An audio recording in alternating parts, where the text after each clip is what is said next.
পিঠার মধ্যে সবচেয়ে প্রিয় পিঠাই হচ্ছে আমার পাটিসাপটা। জীবনে যদি কেউ একবার পাটিসাপটা পিঠা খাওয়ায় তাহলে তার আমি জীবনে ভুলি না। কিন্তু এই জীবনে কেউ নাই যে একটু পাটিসাপটা পিঠা বানায় খাওয়া। যাও নানি দাদি ছিল তারও আজকে আল্লাহ তাআলার কাছে চলে গেছে। কেউ যদি একটু ভালোবাসা পাটিসাপটা পিঠা খায় আমি তার ভক্ত হয়ে যাই। গাইস এভরিওয়ান, কেমন আছো তোমরা সবাই?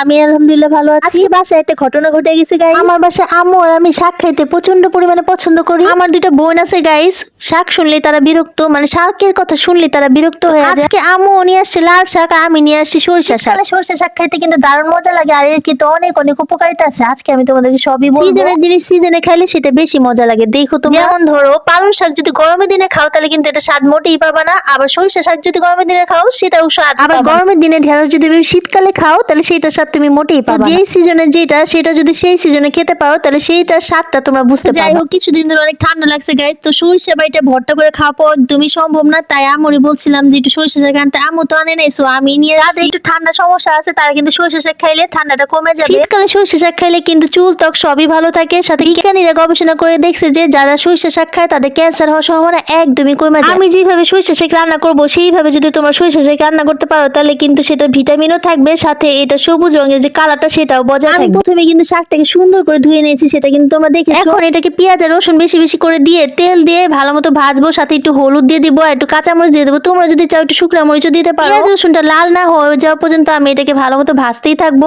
আমাদের বাসায় গ্যাস ছিল না গাইস, তাই এটা হইতে একটু অনেক অনেক সময় লাগতেছিল। তারপর দিয়ে দিব পানি ঝরানো সরিষা শাকটা, যা অল্প অল্প করে দিয়ে দিব। সাথে হচ্ছে গিয়ে আমি কিন্তু ছোট একটা কড়াই নিয়েছি যাতে অল্প একটু শাকের জায়গা হয়ে যায়। এটা কিন্তু দেখতে অনেক বেশি লাগতেছে, শাকটা কিন্তু উনে গিয়ে কিন্তু এটা কমে যাবে। ইম্পর্টেন্ট যে কথাটা সেটা হচ্ছে শাক রান্না করার সময় অবশ্যই কোনো ঢাকনা দিবে না, তাহলে কিন্তু শাক কালো হয়ে যাবে। শাকটাকে রান্না করতে হবে, একটু পরে এসে শাকটাকে উল্টে পাল্টে দিতে হবে যাতে উপর পাশটা হয়ে যায়। এই যে দেখো আমার খুন্তি, এটা কিন্তু আমি নতুন খুন্তি কিনেছি। আগের ব্লগে দেখেছো আমার খুন্তিটা ভেঙে গিয়েছিল, আর আমার এই খুন্তিটার দাম নিয়েছে 50 টাকা। এটা কিন্তু খুব ভারী একটা ভালো একটা খুন্তি ছিল। দোকানে একটা রহস্য তোমাদেরকে বলি, দোকানে গেছিলাম খুন্তি কিনতে, কিন্তু সবচেয়ে খারাপ খারাপ খুন্তিগুলো কিন্তু সামনে রেখে দিয়েছিল। ওইগুলো পছন্দ করতে পারতেছিলাম না, তখন কিন্তু সে ভিতর থেকে এই ভালো খুন্তিটা বের করে দিল। তোমাদেরকে একটা কথা বলি, যখন দোকানে যাবা তখন ভালো মতো চেক করে নিবা, মানে প্রথম প্রথম যে খুন্তিগুলো থাকে ওগুলো কিন্তু ভালো থাকে না, পরে ওরা কিন্তু ভিতর থেকে তোমাদেরকে ভালো খুন্তিগুলো বের করে দেবে যখন তোমাদের ভালো মানে খারাপ খুন্তিগুলো পছন্দ হবে। তো গাইস, এত প্রিয় আমার পাটিসাপটা পিঠা আমার একটা আন্টি পাঠিয়েছে। আমি যখন খাচ্ছিলাম তখন শুধু আমার মামিদের কথা মনে পড়তেছিল। বড় মামি কিন্তু